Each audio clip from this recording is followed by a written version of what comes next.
Hello everyone, I'm Dave Farrow. I'm CEO of Farrow Communications. We do PR and marketing for authors as well as businesses and such. And today we have a wonderful, wonderful treat. We've got a group here together, all to honor this great client of ours, Carew Papritz. It is his 10-year anniversary. He's been working with us and marketing this book, The Legacy Letters, and we're going to dive into all the amazing things that we've done. We're going to go over today in kind of an inside the actor studio style. We're going to talk about some of the most amazing publicity stunts you ever heard, how he took this book from unknown to multiple award-winning author, as well as selling over 40,000 copies and really impacting the lives of so many people around the world. I'm so excited to interview Carew Papritz. Come on in. Oh. All right.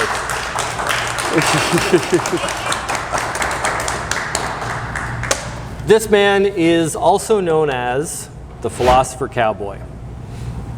Yeehaw! Good to be here, Dave. All right. After 10 years, I'm tired. Okay, I'm ready to go.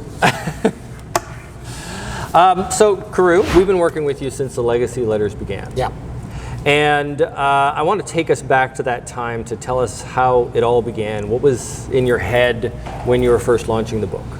Well, it's an interesting story. Having, I think, surprisingly enough, or for people to understand, I've actually been an author pre-social media and post-social media. That's huge. And it's huge because those worlds are 1,000,000% different. Mm-hmm.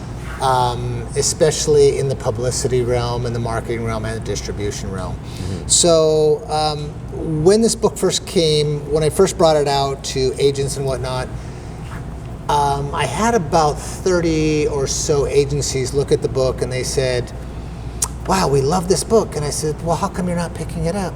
And they said, because you're a nobody. And I said, what do you mean I'm a nobody? He says, well, you don't have a platform. Mm-hmm. Does anyone know what platform is? Yeah, we all know what platform is. It's the social media platform. Right.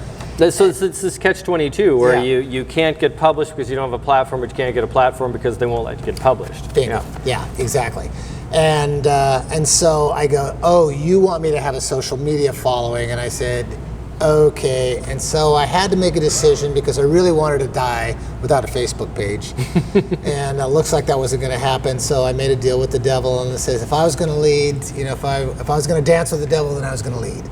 So I basically embraced Facebook. I embraced Instagram, all those things at the time. And this was back in 2008 or so.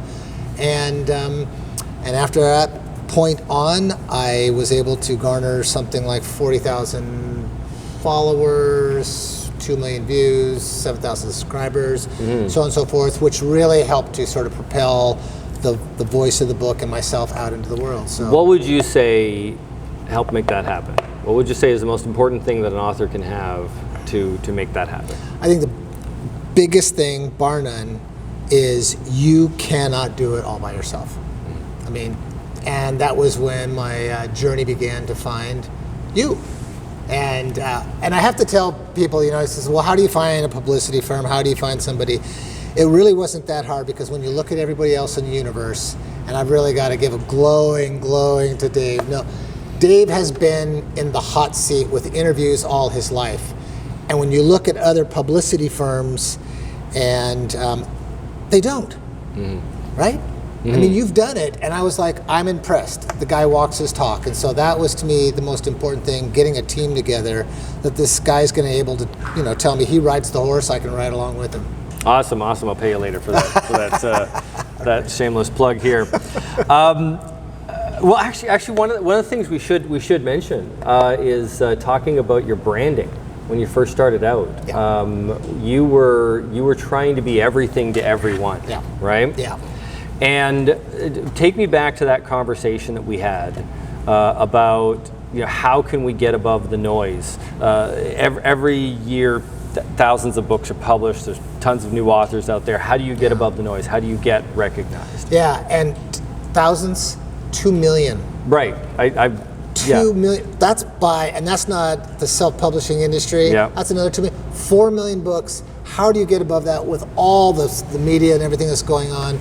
Yeah, how do you rise above that? So So we had you and I had these wonderful long conversations, and I wanted to be everything that you didn't want me to be. You were billing yourself as a Renaissance man. Yes. And like, what was that? Like you were like a Socrates on a horse or things like that. Like we were talking about it, and I was just like, people just aren't getting that. They're just not going to get that. But I did know that you had a philosophy. Yeah. And I did know that you were a cowboy, for lack of a better word. And this is America. And I think that putting those two things together would be brilliant. So we came up with the term cowboy philosopher. Yep. And I remember the conversation I had with you. I was like, let me just put you in a box and we can ship you to the top of the mountain. Yeah. But unless I can like call you a thing that can be said in a couple of words, we're not going to get anywhere. Yeah. Right? And that's huge. And that was absolutely huge because not only is it iconography, it's like Coca-Cola, Hollywood, cowboy, White House, whatever you want to call it. It's also, you can grab an image and you know what that image contains right from the get-go. So once again, when you're talking to the media, they know immediately, and you knew that. And for me, it was like, I don't want to be boxed in. And I think too, Dave, the biggest thing for me, coming from a cowboying background, I didn't know how to honor that properly, and so I didn't want to. I wanted to leave. What do you mean by that? You were literally doing. We're going to go through a slideshow of all the different things, but you were doing like a book signing on horseback already, and you were your book. We should say what the book is about. It's from the perspective of a father who's dying, right? And they're writing letters to their kids. With like words of wisdom, and it's real wisdom. He's worried about his kids, about how they'll succeed, how they'll live, and everything. So it's incredibly powerful and very well written and everything. So you definitely have that philosopher mindset. You definitely have that the family values, not in a political sense, right. So I thought that the cowboy philosopher, I thought that you'd fall right into it. You actually had a lot of difficulty with that. No, I did. I think because that world that I came from, I wanted to separate that out, and yet at the same time, I remember my dad saying one time, he says, are you going to wear your cowboy hat, or are you not going to wear your cowboy hat? And I says, and he goes, no, you wear your cowboy hat. And I said, seriously? And I says, yeah, that's who you are, and really, I think that's. And now, if I don't have it on, I'm for lighting purposes and for talking purposes, it's easier to have it off. But actually, I wear it 99% of the time, and I think it honors the background from which I came from and in which I wrote the book, and it grounds me. I feel like I'm riding a horse, and I just feel really good and really solid. And so even when we do interviews and we're talking, it just reminds me of where I'm coming from and where I'm going to at all times. So that's fantastic. But it was very powerful, and I really pushed back on Dave. Yeah. I really, and to emphasize, I hated it. You hated it. I hated it. I hated being boxed in. I didn't want to be boxed in. And Dave goes, "That's not how this world works. We have to get you. We have to. That's a perfect impersonation of me. Right there. You nailed it, really.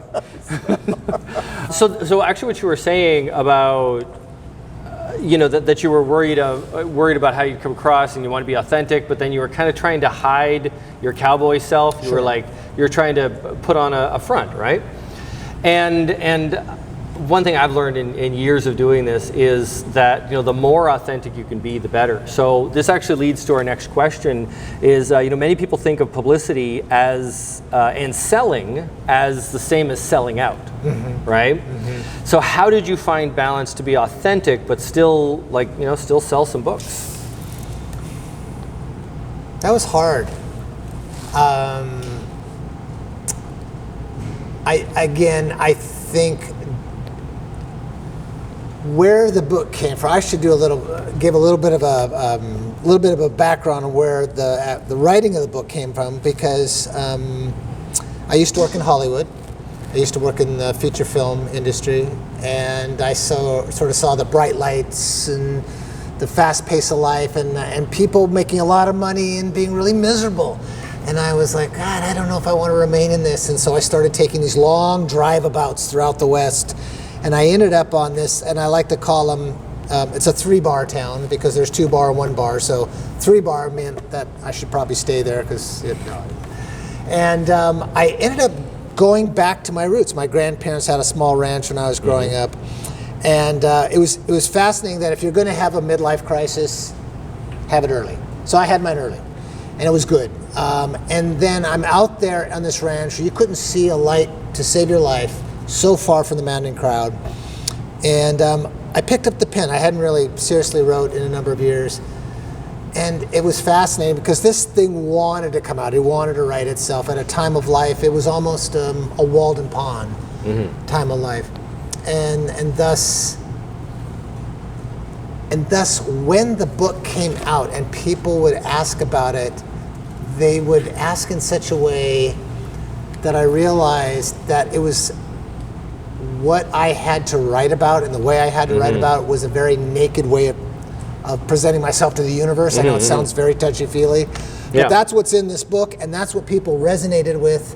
And so after a point, I realized that I was more than just an author. I was a messenger to my own words, if that makes sense. And so, well, and then when you're doing publicity, you can't hide that. You can't try to just change that or put on a face for that, because that's where the book comes from, right? And I mean, we had this conversation as well when I was doing interviews. I had one time where I did an interview, and I was trying to hide my ADHD. Right. For those of you who don't know, I'm a memory expert, and I did interviews on the brain, and I was ashamed of being ADHD. Right. So I was trying to hide it, and there was one time where I don't know, I was just pissed off or whatever, and I was just saying how the system is against it, and like there's so many better ways you could teach an ADD kid, and like I just kind of went off on it.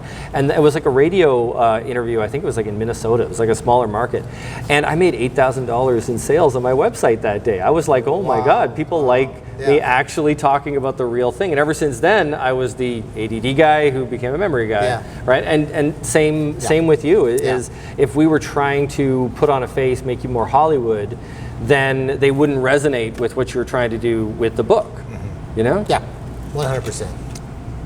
So getting back to promotional strategies, we're here, we talk about marketing.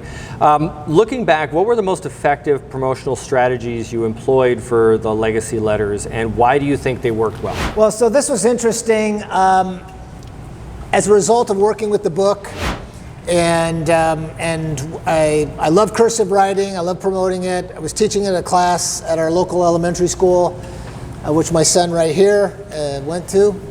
And was reading one of the letters. It was called "Please Say Thank You and Please." I'm writing part of it up there, and the kids, I can tell, are slowly falling asleep. And of course, when kids slowly fall asleep, it's like I got to get their attention. So I said, "Hey!" And this idea popped into my head, like most ideas, that out of just boom. I said, "Guys, what if we did the world's largest handwritten thank you letter and made it the size of a football field?" And they're like, "Oh, Mr. Papritz, oh, that's great!" And I'm like, what did I just say? So you were just speaking at the school as an author. Yeah, as a writer. No, as like a teacher. They were falling asleep. Oh, they were falling asleep. And we should also say cursive writing. We did a few pitches on cursive writing, and people are really upset that kids aren't learning cursive writing anymore. This was a big deal. Big deal. Right? Big. And a quick aside to that, I was on a radio show that these guys got me. It was supposed to be a 45-minute show. It ended up being a 4-hour show. They kept calling. It was a national show, and the guy said, "Can you stay a little while longer? The phone's off the hook." Yeah. I mean, it was one after the other. It was amazing, and it was 95% pro.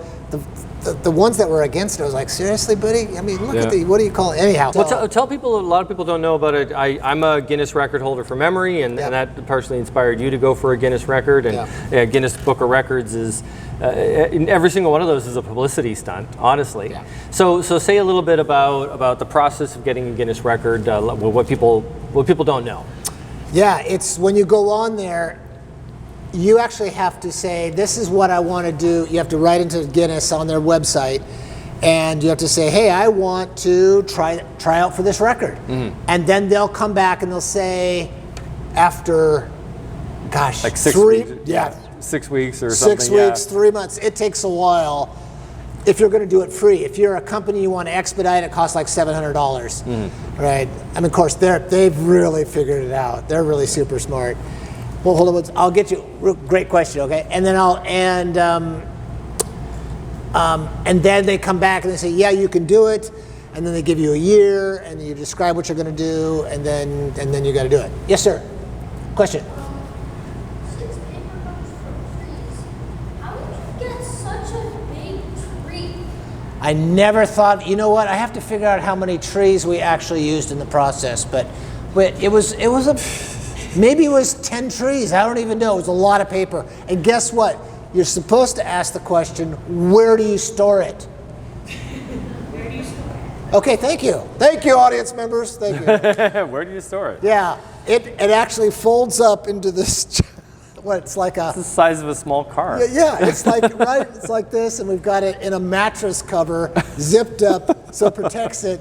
And we've actually pulled it out several times. That's awesome. So it's really funny. We're like, hey, can we sign the letter again? I go, oh, hey, we need 20 kids to unfold it and refold it. So it's a riot. Yeah. Oh, that's crazy. Yeah. That's crazy. And I think too, and back to sort of the PR part, and you're going to, what does this have to do with the book? What does this have to do?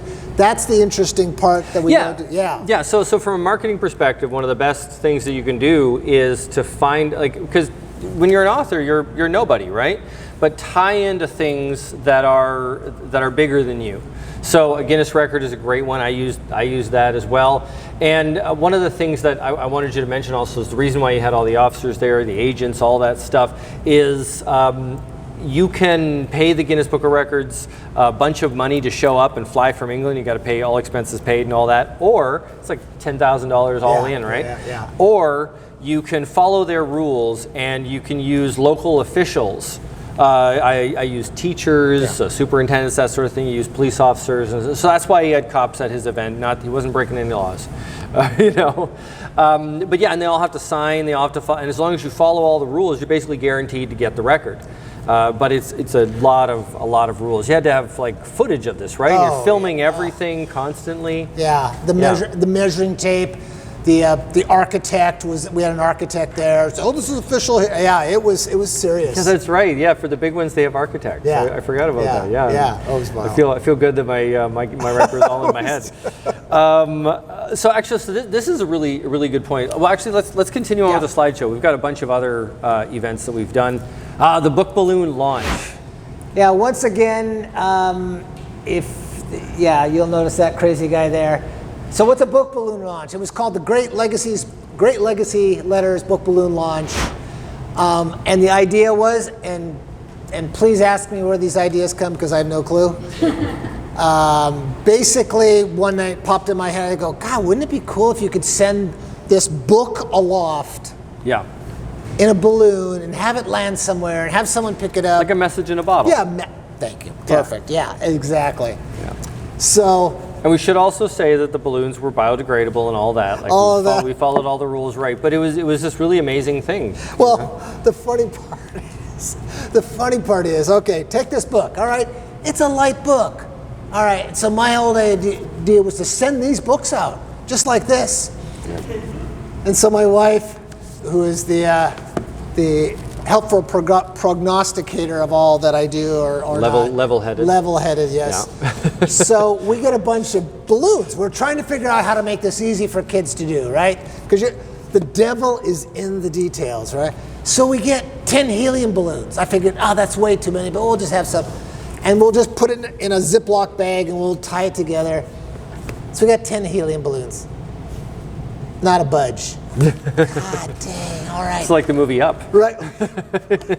So we go down to the store, we buy up 20, right? All right, now we got, 10 and 10. So and it goes like this, it goes, it comes, oh my God. So we got 30 helium balloons, and eventually it went, I'm like, oh, this idea is not gonna work.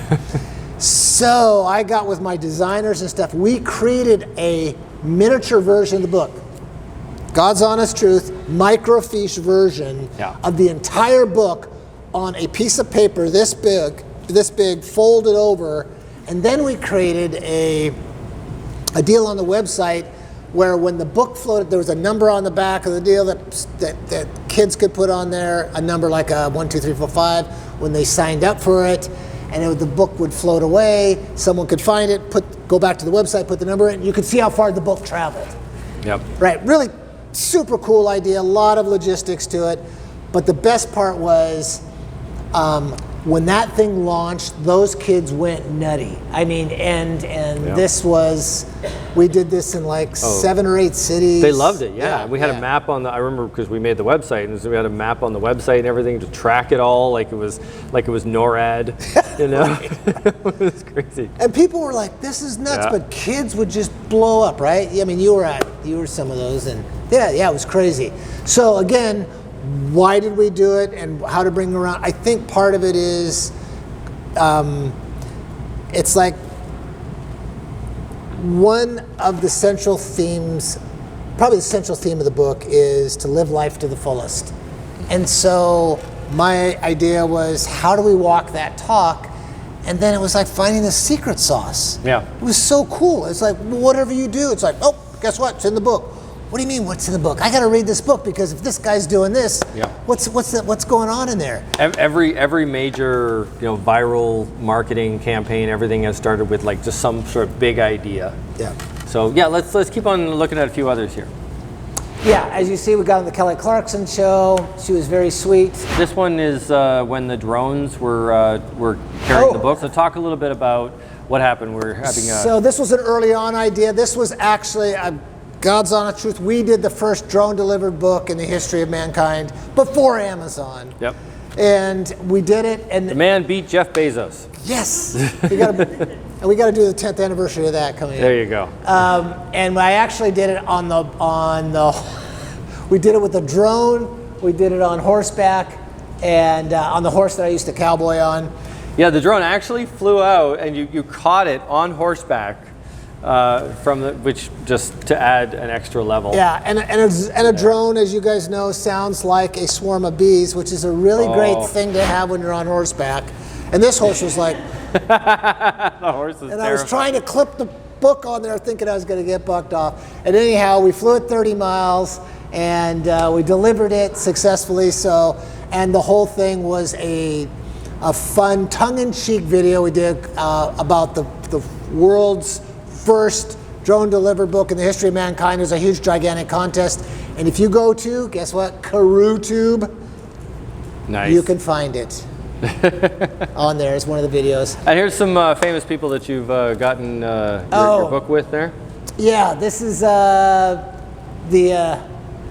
Naked Cowboy in Times Square. For those of you that, yep, exactly. He actually, I went up to him. Nicest guy. I said, hey, I'm on this Whistle Stop book tour. This is cool, man. Come back tomorrow. Naked Cowboy, Philosopher Cowboy. Oh my God, it was great. He ended up writing a ditty that my son and I still sing to this day. That's on the back of one of our. How does it go? You ready? The legacy letters written by Carew, a personal recommendation from me to you. And it was like this. And so he did it right there on his guitar in the middle of Times Square. How could you not love that? Awesome. He is actually a philosophy major. And he got, so he's the other cowboy philosopher.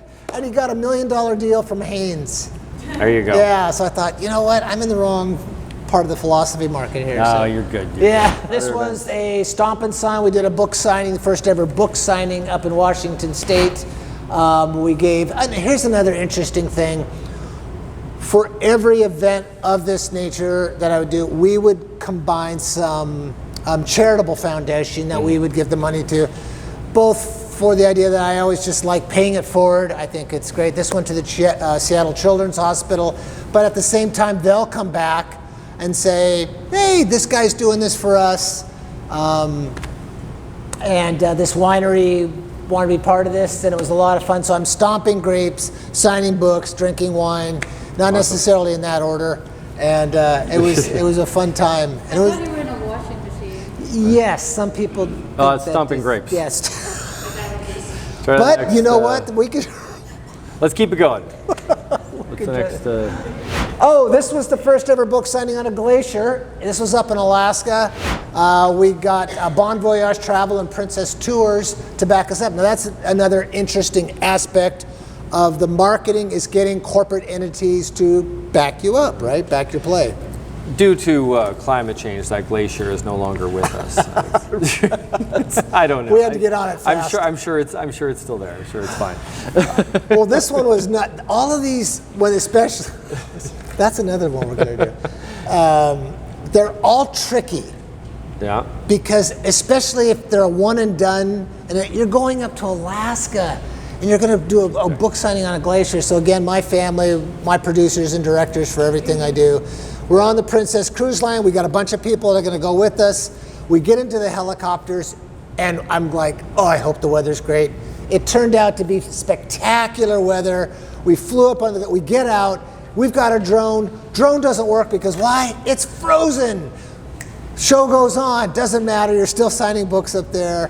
It was a great time. We pulled it off, and again, living life to the fullest. Why do you do it, man? Why not? Are you kidding? Who wouldn't want to sign a book on a glacier, right?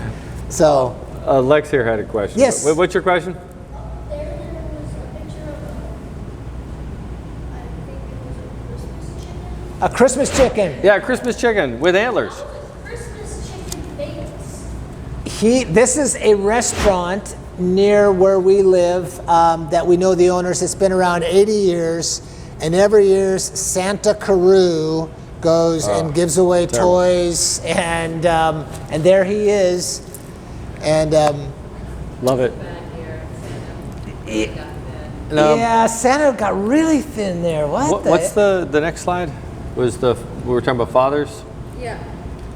Yeah. So this was another thing that we've done a lot. It's not as flashy as some of the big, stunts, but we've talked a lot about, fathers in society, and used your book as a tool to really reconnect with why it's important that, well, I mean, you use your own words, about men stepping up to fill that role. Yeah, there was, again, I could pull from the book. There is a letter in here that the father wrote called On My Boy Becoming a Man. It was the only one. He had daughters, but he just felt like he needed to give father wisdom to his son. And it was interesting because all the letters were written out of order in this book. And this book is a smaller book of a larger book called The Legacy Letters Complete. I should tell you, 40 of the over 200 letters. So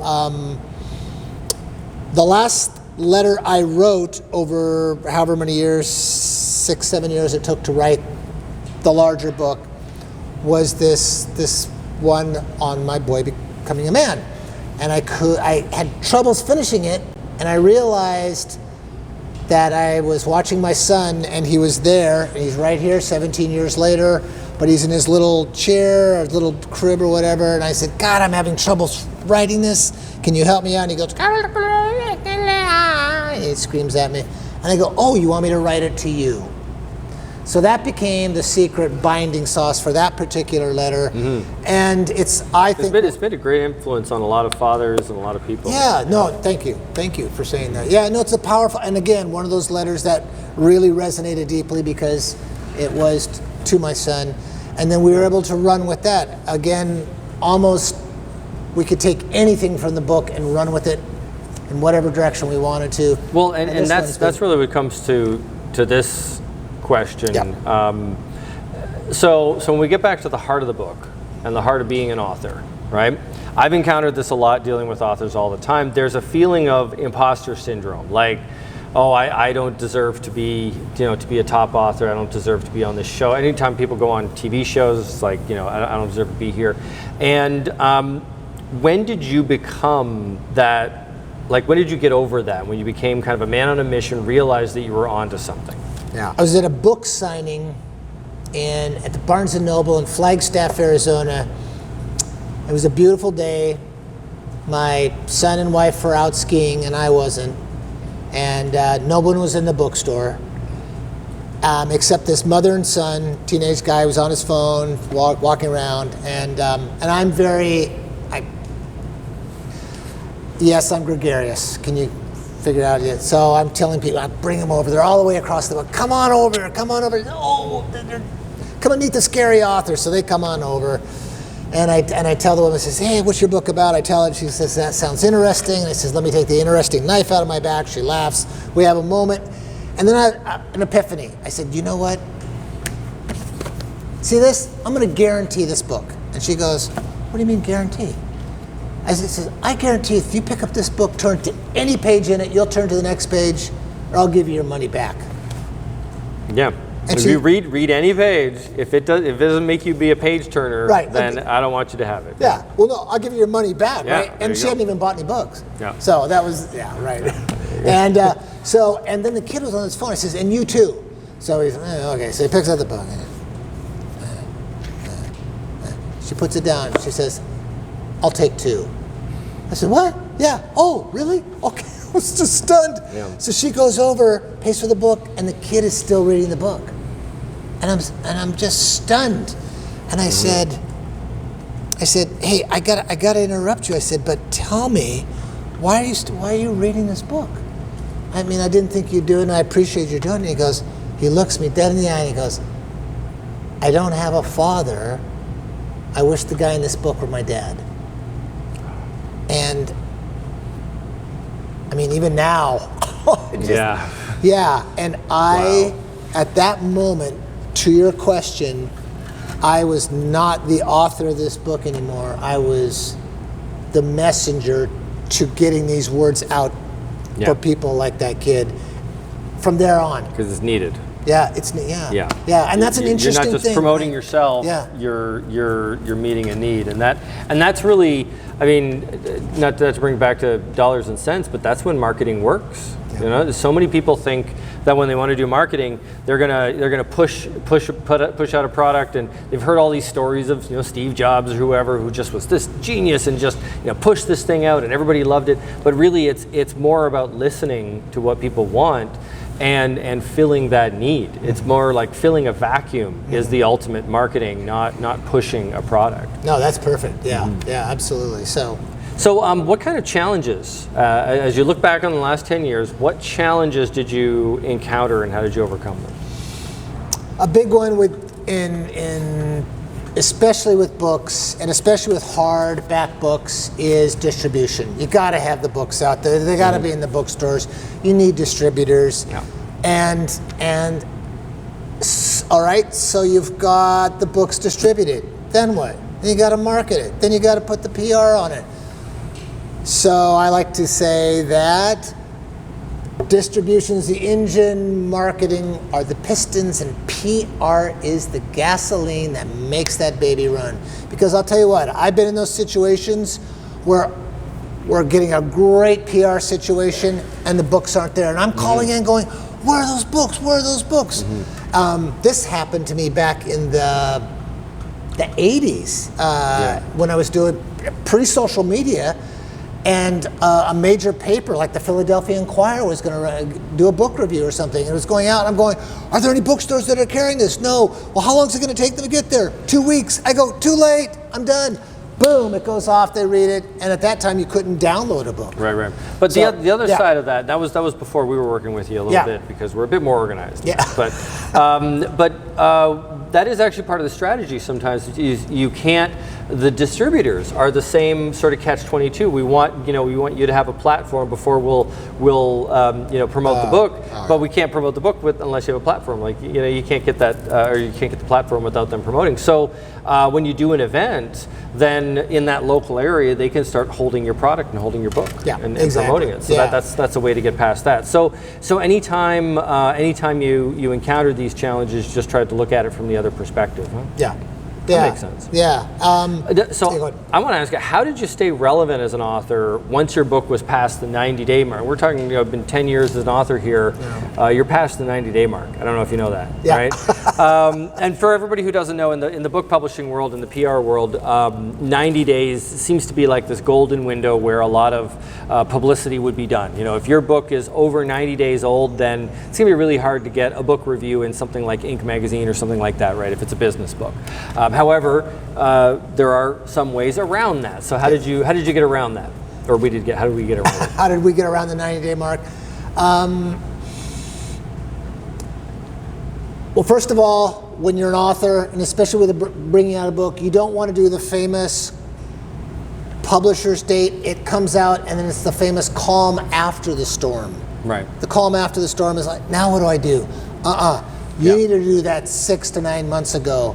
And that was also part of the decision making in getting a team together. And that's really what this is all about, at least on my end, finding this great publicity team that I could work with that would get to this point where once that book came out, man, it just exploded. You hit the road running, and then not only do you get the 1 month mark, but then you create that wild thing where people are going, oh, I heard about that, you heard about it, and all of a sudden it gets beyond the 90-day mark. But if you are not coming out of the gates, especially with the world as it is, all the noise out there, so much noise, if you can't punch through that in the beginning, man, you're sunk. And that's where a great collaboration comes in. So I would also add to that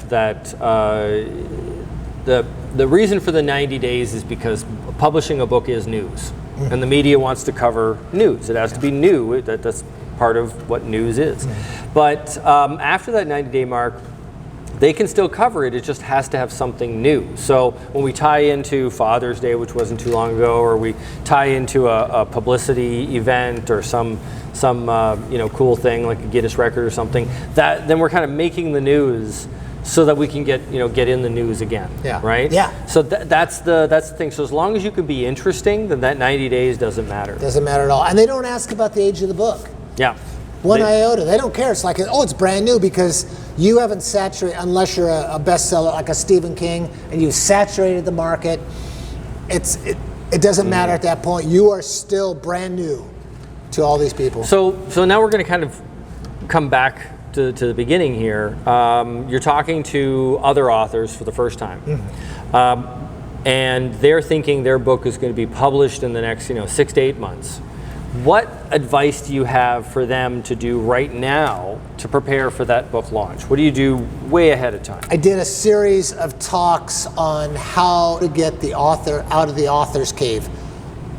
Authors are notorious for not being anything other than this. This is what they do. They write books, they get in there well, like they're this. introverts, right? By nature, yeah. Yeah, 1,000%. Yeah.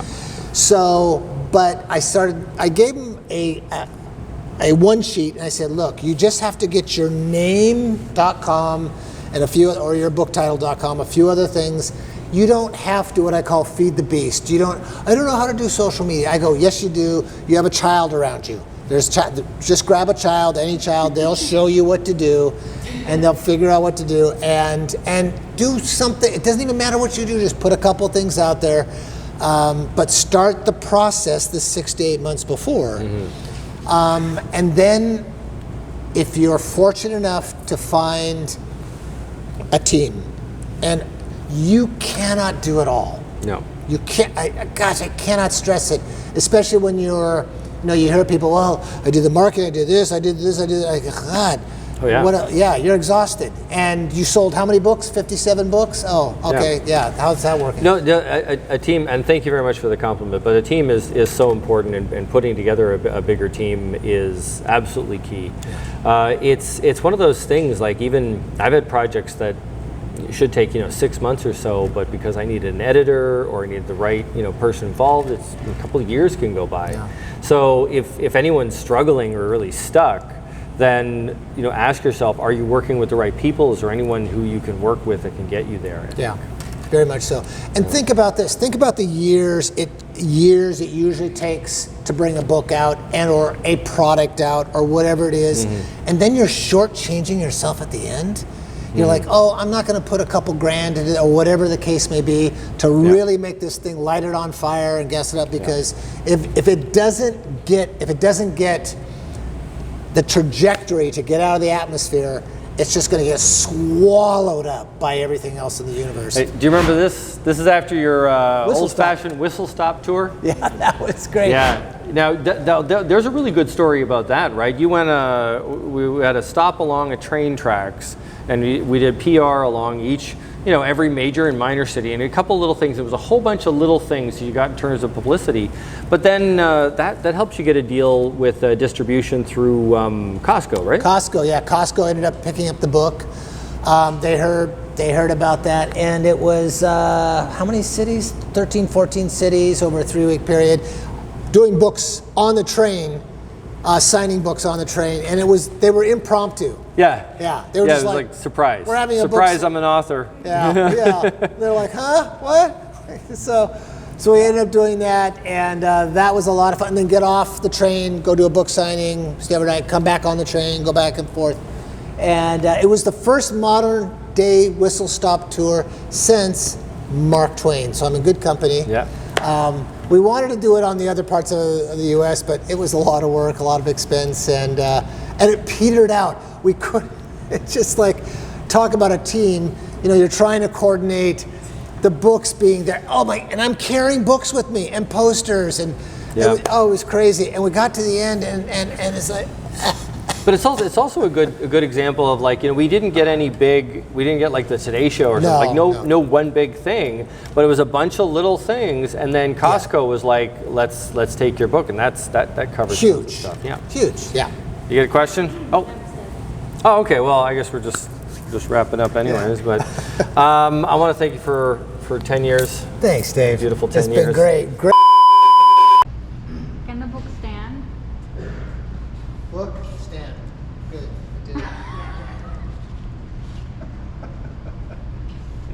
I did it. I don't know. All right then.